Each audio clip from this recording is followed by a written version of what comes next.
Thalassery TC മുക്കിലൂടെ കടന്നുപോകുന്ന മേൽപ്പാലത്തിന്റെ ceiling അടർന്നു വീഴുന്നത് പതിവാകുന്നു.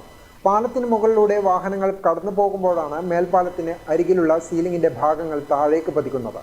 ചൊവ്വാഴ്ച ഉച്ചയോടെ പാലത്തിന് അടിയിൽ നിർത്തിയിട്ടിരുന്ന കാറിന്റെ മുകളിൽ വൻ ശബ്ദത്തോടെ സീലിംഗ് അടർന്നു വീഴുകയായിരുന്നു.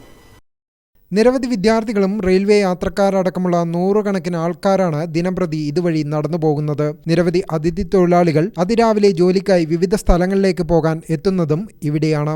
അതോടൊപ്പം ചെറുതും വലുതുമായ വാഹനങ്ങൾ പാർക്ക് ചെയ്യുന്ന സ്ഥലമാണിത്. മാസങ്ങളായി സീലിംഗ് അടർന്നു വീഴുന്നത് പതിവാണ്. പ്രശ്നപരിഹാരത്തിന് അടിയന്തരമായി അധികൃതർ ഇടപെടണമെന്നാണ് നാട്ടുകാരുടെ ആവശ്യം. ഞാനിവിടെ വണ്ടിയും കൊണ്ട് വന്ന് നോക്കുമ്പോൾ ഒരു കാറിൻ്റെ മുകളിൽ വീണ് സാധനം ഇവിടെ കാണുന്നത് സ്കൂൾ കുട്ടികളും കുറേ ഹിന്ദിക്കാരും മറ്റേവരും പണിയെടുക്കുന്ന ഏറിയ ആൾ നിൽക്കുന്ന രാവിലെ ഒരു വലിയൊരു ആൾക്കൂട്ടുണ്ടാകുന്ന സ്ഥലം ഇത്. വണ്ടി ഇങ്ങനെ പോകുമ്പോൾ ഇങ്ങനെ അടന്ന് വീഴുക. ഇവിടെ കുറേ വണ്ടി പാർക്ക് ചെയ്യുന്നുണ്ട്. അതിൻ്റെ മുകളിൽ വീഴുക. കുട്ടികളെല്ലാം പോകുന്ന കഴിച്ചു കോളേജിലെ കുട്ടികളും മറ്റെല്ലാം പോകുന്ന ആൾക്കാരാണ്.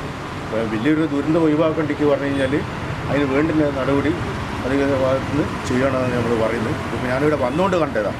ഇതിനാക്കി ഞങ്ങൾ വന്നതൊന്നുമല്ല. ഞങ്ങളുടെ ഒരു വണ്ടിയുടെ സാധനം മേടിക്കുമ്പോൾ നേരത്തെ ഒരു ഒച്ച കെട്ടതിന് ശേഷം ഞങ്ങളുടെ കണ്ട സ്ഥിതിയില്ല. അതുകൊണ്ട് അതിന് വേണ്ട കാര്യങ്ങൾ എത്രയും പെട്ടെന്ന് ചെയ്യേണ്ട കാര്യങ്ങളുണ്ട്. ഗ്രാമിക ന്യൂസ്, തലശ്ശേരി.